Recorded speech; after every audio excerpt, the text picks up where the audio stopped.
Welcome to Saroca Speaks, coaching minds and elevating careers.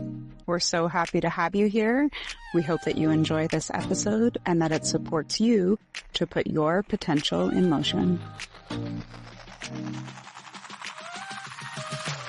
What's up, everyone? This is Emily Haruko Leeb coming to you with Saroca Speaks. I'm your co-host, and I am here with my lovely co-host. Here I am. It is Claire Adamou, VP of Development for Saroca, and super excited to be back with you with my wonderful co-host, as you mentioned, Emily, and one of my incredibly best friends. I love it. Well, today we are talking about what is coaching, what's our personal experience. We're going to share some of our own individual stories of what it means to be coached. And we're also going to talk about who we are as coaches. Claire, do you want to tell us a little bit about what's your definition of coaching? If someone comes and asks you, like maybe has no sense of what it is you do in that capacity, what would you tell them? Yeah, absolutely. And it's a really interesting question, right? Because it does come up in conversation a lot. And some people blur the lines between coaching and therapy. But coaching ultimately is focused on the future, and it's focused on growth, and it's focused on achieving your dreams.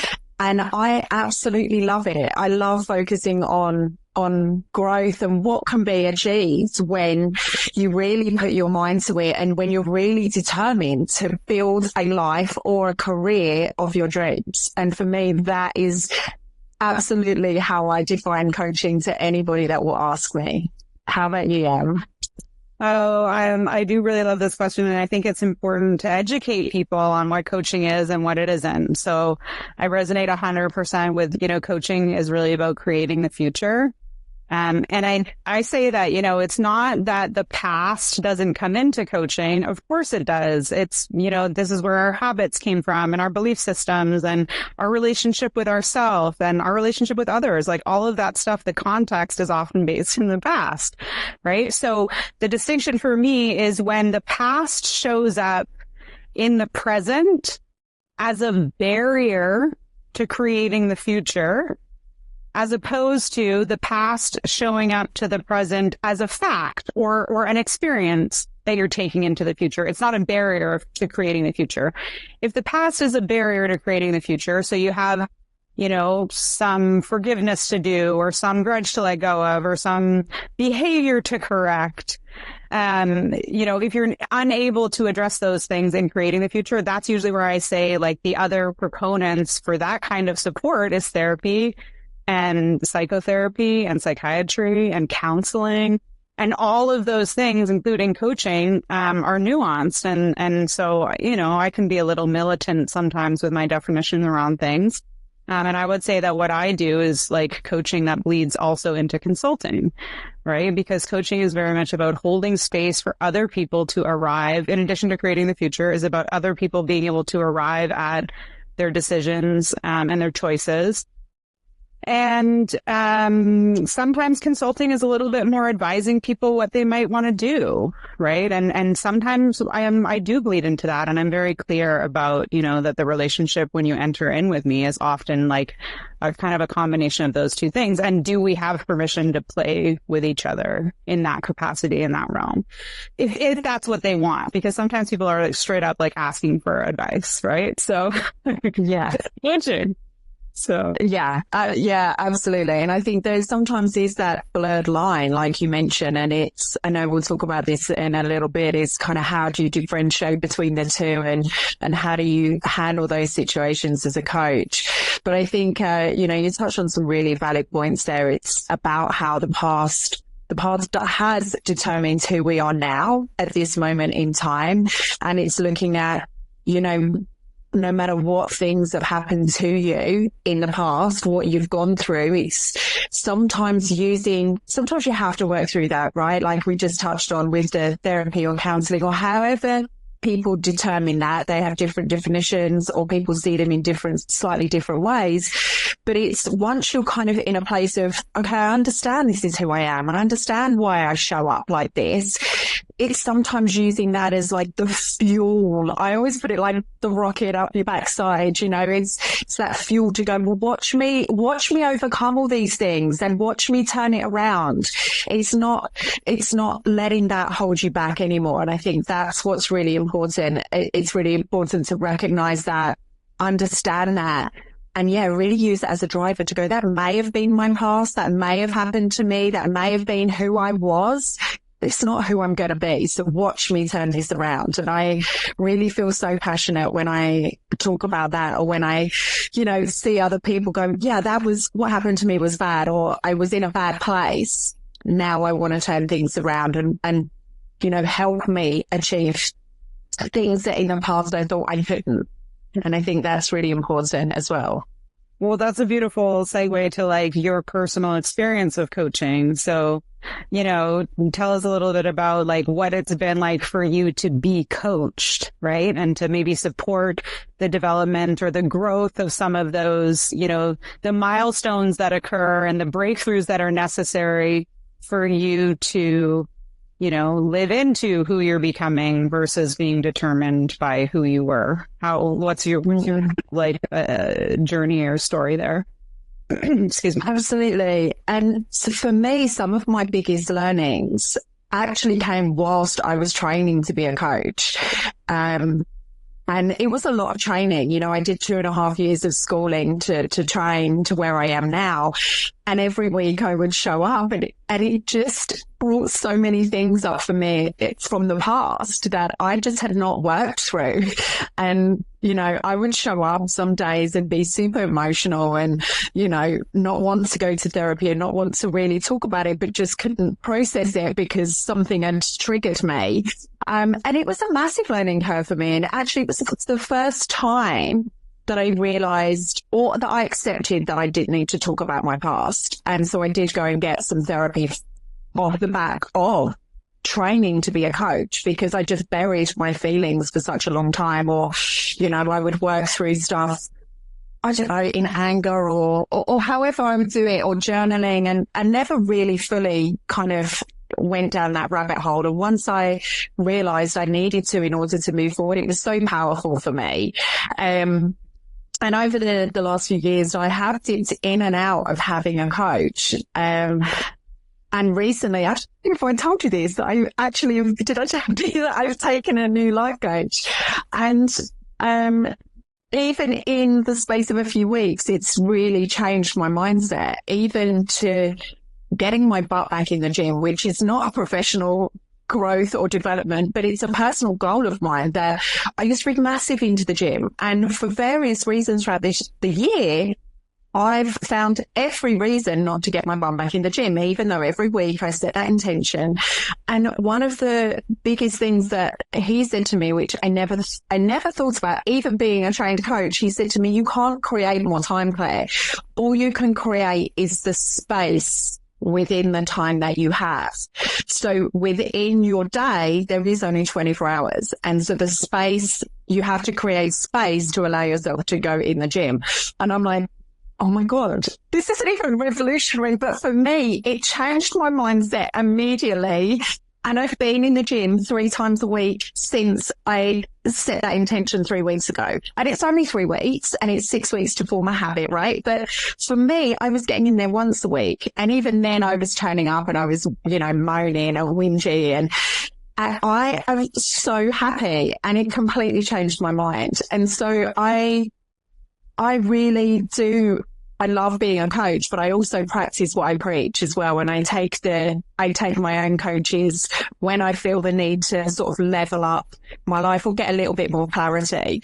And that was the most basic example of what I can show. There's lots of things that have come up for me over the years, but that was the most recent one. And one small saying completely changed my mindset. And I've been the most efficient in the last few weeks than I have been for, I don't know, maybe a few months prior to that, 6 months prior to that.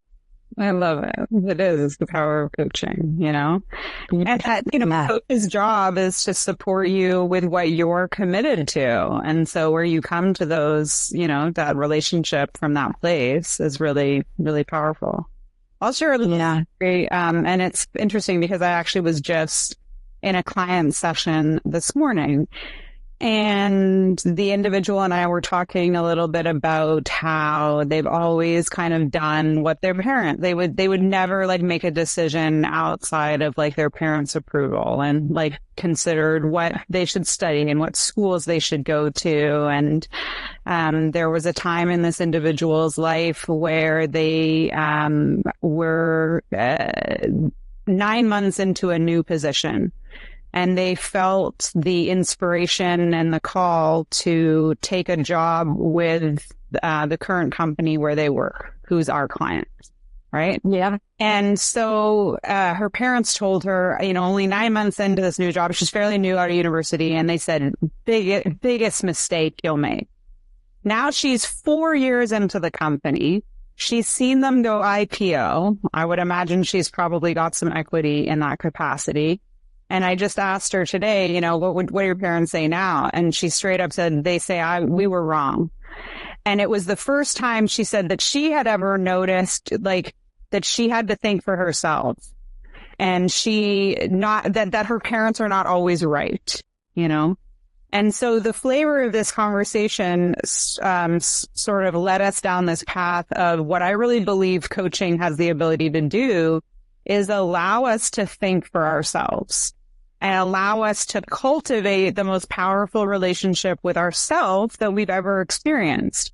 Because the one that I got with me is the only one that actually lasts my entire life. And I have to live with all of my decisions and the results that I do or don't create, right? Nobody's going to do that for me. And I think we're very trained in our culture and a lot of societies to really look outside of ourselves for the answer, look outside of ourselves for the wisdom. So I really believe that we've all got this really beautiful, wise internal compass, and coaching is a way that helps us nurture that and access that and creates a space for us to access that and to explore with that. So yeah, I think that's something. I really actually also love what you said about in your coach training is where you realize you had a lot more of your own stuff to address and work on. And I can say the same thing in my coach training. I had some really aha moments about my adolescence that alluded to me why there were certain things that were the way they were in my life. So tell me a little bit about from that capacity, I really believe, as a coach, you can only take your client as deep as you're willing to go, they say, meaning you have to be doing your own work. You have to be in your own work if you're going to guide people to do their own work. So tell me a little bit about how does that impact who you are as a coach and your kind of coaching philosophy and, what you bring to the table a little bit professionally in terms of your service, how you show up as coach. Yeah. Do you know what? It's something that I think about a lot as well, because I do feel like I have a lot of empathy for people, and sometimes I have to catch myself. So if one of my coachees is, either emotional or they're kind of really having a bad day or they're having a big blocker, I have to catch myself as a coach not to want to try and fix them and give them all of the answers. And it's something that, people would think, why wouldn't you give them the answers? Why wouldn't you just help? Well, the coaches are here to help you find your own answers and help you find your own path, not to tell you what to do, and it's quite a big distinction, right, between coaching and either mentoring or something like that, or just being a friend. And so for me, that is something that I'm always aware of, to maintain that and try and switch that narrative back round, because I want people to live their best life. I want to be a walking advert for my own, who I am as a coach and what I've managed to achieve in my career and my life, no matter what my upbringing has been, no matter what has happened to me in adulthood. I kind of want to be a walking advert that you can achieve things. Let's stay focused. Let's really work on the things that are important to you and look at what is possible when you dream big, and then drill down into how do we get there through all of the questions that I will ask and, just the exploratory conversations that I'll have with my clients. But it is for me as a coach, I have to be very mindful that not to be wanting to solve all of their problems, which is like the mothering side in me as well that comes out. But yeah, what about you, Emily? How do you show? You've been coaching longer than I have, so I'm sure you've gone through lots of different, experiences, things that perhaps may have triggered you that have come from your clients. How do you show up as a coach? And actually, I have a second question. Is that different to when you first started coaching? Yes. No. Oh my goodness. So, yes, so different. Okay. Well, I guess I'll answer the latter question first. They say that coaching is a practice, right? Like law or like medicine, right? You have to practice it. It's changing and evolving. And, the concept of coaching is actually relatively new in terms of coaching in business and coaching in life, right? We could say only as early as like the late 70s, early 80s did this kind of concept kind of come into play. And so, when I first started coaching, I remember reading a book called The Prosperous Coach by Steve Chandler and Rich Lippin. And then I then went on to become part of Rich Lippin's community for a number of years. And actually there's a whole coaching and growth edge to that story in that few years of my life and me really finding my own voice, and all the growth that I did at that time, which was at the time around 2017. Anyways, I started coaching in 2013, and it wasn't until maybe, I'd probably been coaching a number of years already before I read this book. And this book just had this way of kind of almost like classifying almost like rankings of coaches, maybe, and not specific coaches, but levels of coaches from starting out as a novice to, whatever. I can't even remember all the different levels, if you will. Or if they even refer to them as that, I don't remember. But I remember thinking I don't want to be a novice coach, I want to be that coach that has all the quotes down and the different distinctions and can so easily help someone flip their thinking on their head and just really connect deeply with people and build a rapport very fast. And there's some of that which comes a little bit naturally to certain personalities, some more than others. And I, might fall into that category. But really, I can say now, 11 years later, I am that coach that I wanted to be. And I can feel the difference. I know the difference. 11 years of experience is different than 2, is different than 3. So it's like anything. But at the end of the day, it's a practice. And I think as coaches, we show up committed to that practice each and every day. We have no idea the conversations that we're going to have or get into. And it's an exciting career that way. And then to answer, I guess, your first question, or the question we're pondering, who am I as a coach? I think there are a few kind of guiding philosophies that I have, if you will, around that. And one is, that we kind of mentioned earlier. Well, a couple of things we mentioned already. One is I try to be as committed to my own work as I can be. And sometimes for me, what that looks like is because is really just being in my deepest level of self-awareness. So being really honest with myself. And you've seen me at times be really honest with myself around stuff that I'm not really proud of, right? So that to me is my ability to kind of hold that for myself or just be real with myself in that is this is part of what it is to be human and to be alive and to be in a conscious relationship with myself. I really loathe cognitive dissonance, and I will endeavor to take that on as much as I can. And I'm human and I have blind spots, which is why we need support and so forth. Okay. But this is kind of back to my sort of fundamentals. So do my own work so I can take my clients deep and hold space and range for whatever shows up, and really inviting a space where if people want or need to go deep, that they can, and it's safe and it's valuable to do so. And then I think that I also mentioned, like, I believe that being a coach means like my job is to be agenda free and is to be surrendered to being right or wrong in any conversation, but to hold a genuine space where someone gets to be really ruthlessly honest with themselves. And I might even add, like, in a loving environment. Like, I genuinely believe, like, I don't care if I just met you and it's our first session or we've been working together for 5 years. Like, I love the people that I work with. Like, it's not everybody, but it's most of them, you know, like, cause I'm showing up as like to support you becoming the best human you can be while simultaneously meeting you where you are at. And there's something really beautiful about that when you genuinely hold that from human to human. You create something special.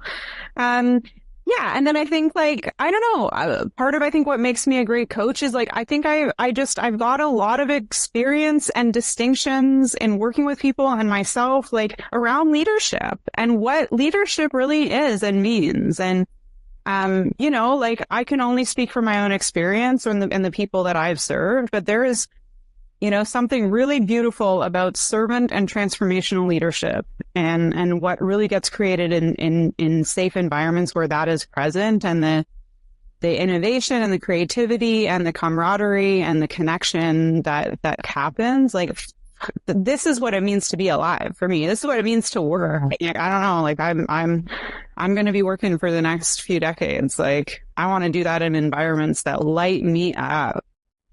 Yeah. And I think that's a really important point that you mentioned about kind of the confidentiality, the safety, the safe space, the loving environment. You know, that is a massive part of coaching that I think people perhaps don't go into coaching because they're afraid of that. They're afraid of judgment or, you know, facing some honest truth or really saying, I want to open my own business, and yet they're just getting started as an employee, for example, but they've got huge aspirations. And maybe it's that fear of ridicule or fear of what my family going to say if I leave that job and try something new, you know, which you touched on. And I think it's understanding actually coaching is such a safe space. It is that place to come and just be real, like you mentioned, and be honest with yourself. We come with no judgment. No. Yes, I was going to touch on that. Setting the right, or that's deploying the right skills. Let's not be naive to that, because let's be honest, like, this industry is like the wild, wild west. So it's like, yes, if you are watching this and maybe you've never dabbled in coaching, yes, like, credibility matters and experience and training matter. Because that is the difference between someone being able to hold that safe, warm, loving space for people to be honest with themselves versus a coach that doesn't know what they're doing or did some $10 training online, and then now all of a sudden you're thinking you're stepping into coaching in this safe space and you're not. So I didn't mean to interrupt. I think that's a very distinction. Yeah, no, I appreciate you for dropping that one in, because I was going to touch on that as well. And I think there is that, knowing that actually the coaches that you're working with have that credibility and that experience. And it's also worth picking a coach that actually you gel with and you blend well with, because we don't get on with every single person, right? And so a coach should be the person that you can feed off their energy, you resonate with them, you know, you want to show up and be your authentic self for the sessions and stuff. So yeah, you know, you and I, obviously we're our own biggest advocates for the work that we do, but we may not be everybody's cup of tea, and that is also fine. Because you could be 2-3 sessions in, and think, actually, this isn't for me. And it's also understanding if you pick a coach that there may be something that doesn't sit well for the coach. You know, it's not, personally, it hasn't happened to me where I thought, I don't really want to work with this client. But there may be times where I think, I can't work with you. You trigger something in me, or you want something that I'm unable to help you achieve. Yeah. And so I think that's a really important thing to recognize as well. I think that's maybe one small difference in tenure. Not that you couldn't have that experience earlier on in your coaching career. But yeah, I promise you, once you get to 11 years in, you will definitely have had people that you let go of working with. And have them, to bring it back to our earlier point, is when I do endeavor to coach somebody and their past is showing up as a barrier to the future, I always recommend therapy and coaching at that time. So I've been on times where I've told people that they also need to, if they want to keep working with me, they also need to be in therapy. To handle some stuff that's come up that I'm not equipped to deal with. You know, we can talk about it, but I'm not equipped to necessarily support you with it or to. And so, you know, there was a client who needed some therapy and was in therapy and also in coaching. And 3 months after they started the therapy, we're still I'm banging my head against a wall in our coaching session. Like there is no movement. And I genuinely told her, like, you're wasting your money.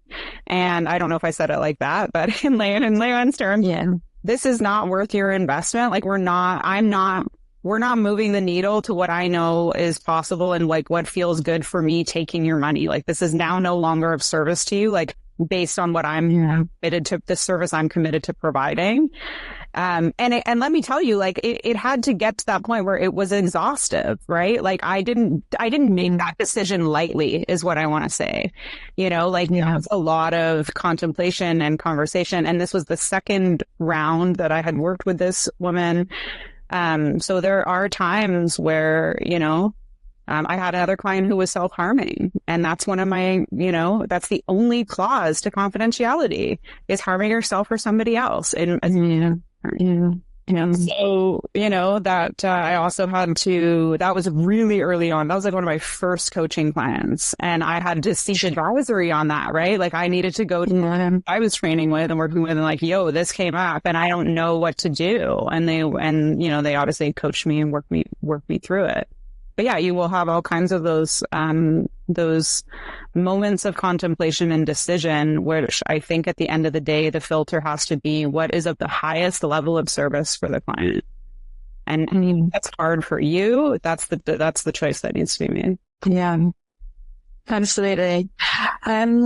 So anyone that hasn't had coaching, what would you say is sort of how would their audience know that they're ready for coaching, right? What would be kind of not triggers, but thoughts that running through their mind? What would you say when people are on the fence? Yeah, I think if there's something in your life that you know you really want and that you know you really want to be committed to, or you know you really want to create, and maybe that's something you've contemplated for a while and you still haven't really got around to it.